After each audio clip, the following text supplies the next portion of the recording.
So first of all, in California, you have to grab California spiny lobsters by hand, which is kind of an art form.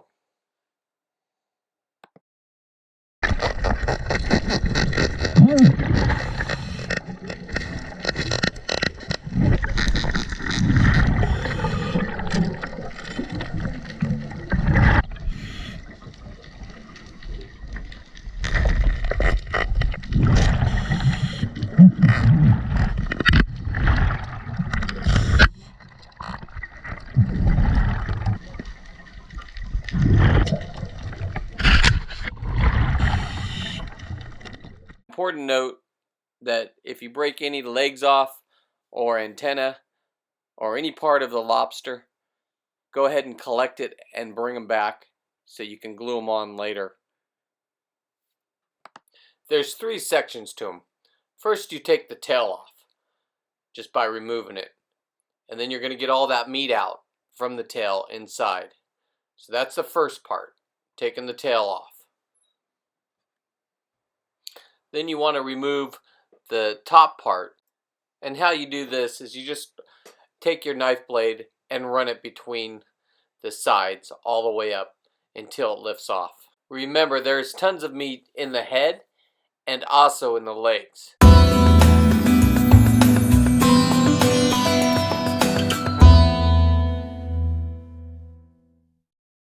So to remove the tail meat, you just want to take your hand and manipulate it until it pops out.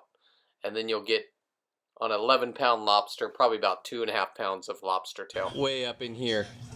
That's where all the meat is, the antennas. What I like to do is I cut off the antennas right here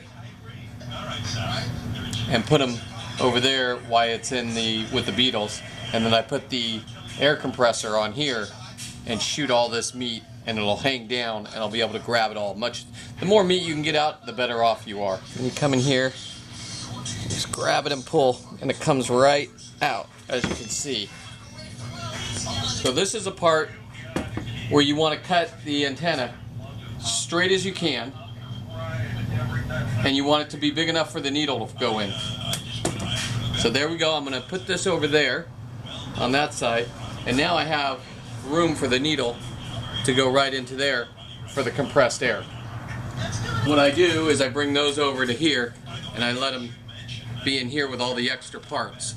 So if I lose anything, got the mouth feelers right here. I got extra antenna in case one breaks off. I got extra legs. And I got an extra big leg. So now I can just glue those back on when it's done. You get it straight as you can. You get the needle right in there like that. You hold it. Get it straight.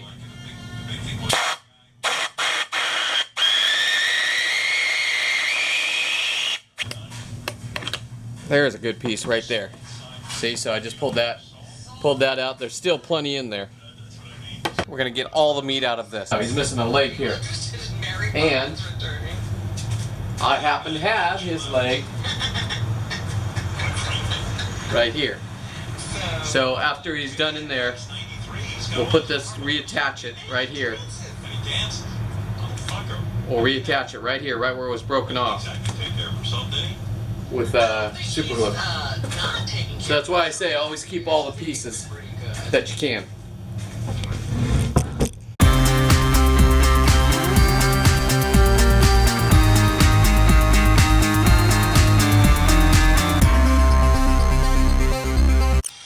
I like to just go through, and I'm going to blast each leg right here and just get all this, I can get loosened up that'll just pull out, and then I'll start doing the fine work.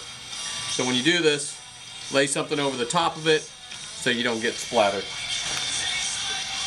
What I do is I grab the leg and I put it in the front membrane right here.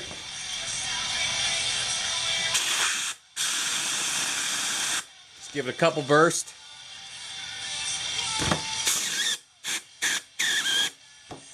Couple bursts. Couple bursts. What I do is start in the back. And then if you can get a big piece like that,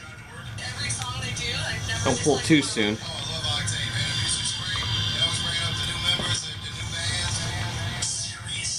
So that's a big piece of meat. Would have been great to eat.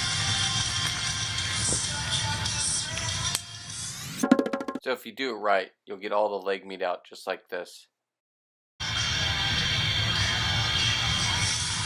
Exactly, look at that big piece. It's part of the leg. What I've done is I've cleaned up as much as this that I can. There's not hardly any meat in there. I've air blasted it in there with the beetles. See all the beetles? They're in there eating a hot dog right now. That's the head, top part. This is the bottom part. And I'll put it in here. So the greatest thing about the internet is you can buy pretty much anything. So what I did is I went and bought dermacetic beetles. And what they do, they're also known as flesh-eating beetles, is they go fine-tune everything. They'll get in little cracks and little nooks and crannies, and they'll be able to eat out the rest of the flesh that was left in there. So these are just pictures of them in the tail of the lobster. So after the beetles are done with their job and they're cleaned out, what I do is I use great stuff, and that makes it all hold together after it expands and dries. After it's dried, about 24 hours later, and it's all held together, so I use the clear.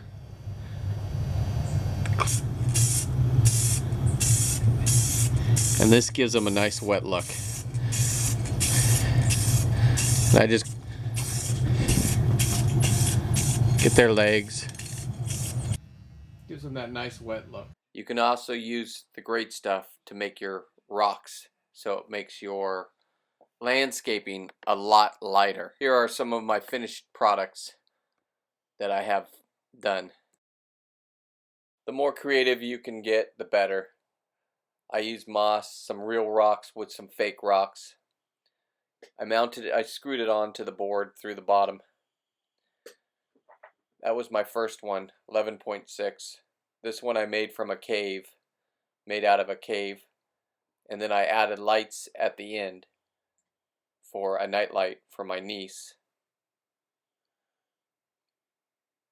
Turned out pretty good. And then this one was for my boat mechanic, Jim Moore. And then this last one was for Out to Sea. They're right at the breakwater in Monterey. It's right above all of his fish and tackle gear. And this one's still in the process. It's for Star. Thanks for watching. I hope this was helpful. If you do decide to let a professional do it, I am definitely not a professional. You will pay up to $500, and it should take about 6 to 8 months. I didn't want to wait, and I had way too many to spend $500 each on, so I went ahead and did it myself, and this is how I did it. I am not a taxidermist in any way. If you have any helpful hints or comments, go ahead and leave them. Anyway, subscribe if you haven't subscribed to this channel if you like the videos. Thank you.